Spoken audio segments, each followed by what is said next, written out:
கர்த்தராகிய இயேசு கிறிஸ்து நாமத்தில் உங்கள் அனைவருக்கும் வாழ்த்துக்கள். இந்த நாளுக்கு உண்டான ஒரு உயிருள்ள ஒரு வார்த்தை ஏசாயா 44:22. உன் மீறுதல்கள் மேகத்தைப் போலவும் உன் பாவங்களை கார்மேகத்தைப் போலவும் அகற்றி விட்டேன்.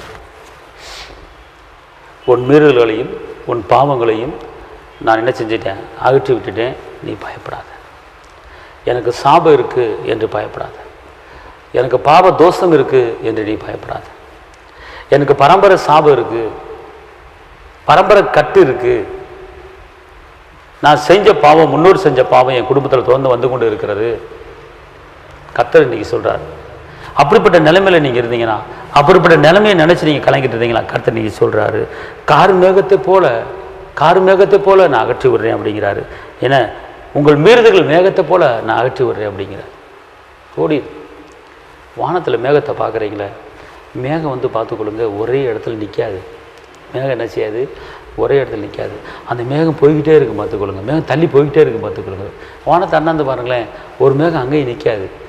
ஏன்னா ஒரு மேகத்தை, கருமேகத்தை நீங்கள் ஒரு இடத்துல பாருங்களேன், பார்த்துட்டு ஒரு அரை மணி நேரம் திருப்பி அந்த மேகத்தை பாருங்கள், அந்த மேகம் அந்த இடத்துல இருக்காது, வேறு பக்கம் போயிருக்கும். அதே போல் தான் இன்றைக்கி நீங்கள் வந்து ஒரு போராட்டத்தை நீங்கள் பார்த்துக்கிட்டு இருக்கீங்களா? ஒரு பழைய பாவத்தை நீங்கள் பார்த்துக்கிட்டு இருக்கீங்களா? பழைய சாபத்தை பார்த்துக்கிட்டு இருக்கீங்களா?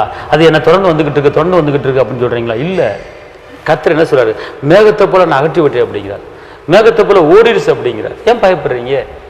அவர் சொல்றாரு பார்த்துக்கொள்ளுங்க, உன் பாவங்களை கார்மேகத்தை போலவும் அகற்றி விட்டேன், உன் மீறுதலை மேகத்தை போல என்ன செஞ்சுட்டு அகற்றிட்டேன் அப்படிங்கிறார். பயப்படாது. அதனால் அவர் ரட்சிக்கப்பட்ட பிள்ளைகளுக்கு சாபத்தை முடிச்சிட்டார். கலாத்தியர் 3:13 படி மரத்தில் தூக்கப்பட்ட எவனும் சபிக்கப்பட்டவன் எழுதியிருக்கிறபடி இயேசு நியாயப்பிரமாண சாபத்தை சிலுவையில் செஞ்சு முடிச்சிட்டேன். தைரியமாக இருங்க. உங்களுக்கு நான் அட்சேபிக்கிறேன். தாப்பனை சிவமே நன்றியோடு துதிக்கிறேன், ஸ்தோத்திரிக்கிறேன். இந்த நாளில் இந்த வார்த்தையை கேட்குற ஒவ்வொரு தேவ பிள்ளைகள் மேலே உங்களுடைய கிருபை கூட இருக்கட்டும், உங்களுடைய வல்லமை கூட இருக்கட்டும், உங்களுடைய மகிமை கூட இருக்கட்டும், உங்களுடைய அற்புதம் கூட இருக்கட்டும், உங்களுடைய அதிசயம் கூட இருக்கட்டும்.